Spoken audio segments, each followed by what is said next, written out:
this is the goal of yoga, to find that reality of consciousness, which is of you and of everybody else.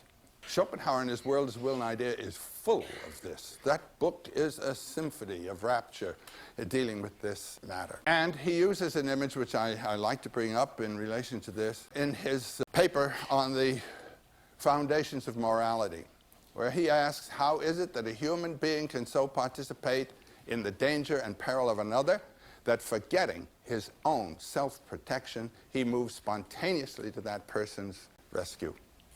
How is it that what we take to be the first law of nature, preserving this separate entity, ego, is suddenly dissolved, and as though one were that other, one acts in the interests of the other, even at the loss of one's own life, spontaneously? There's a spontaneous act of saving that little child who's about to be hit. Schopenhauer answers and says, this is a metaphysical realization that has broken through, which is usually not there. It's the realization of the universal consciousness of which we are all manifestations, and so, in that sense, you and that other are one.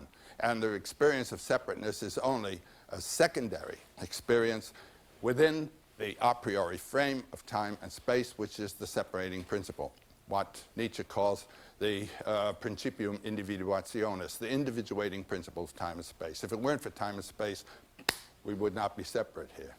So this is our secondary experience. You have to have this experience in order to live in the world. But every now and then there's a breakthrough of the other realization.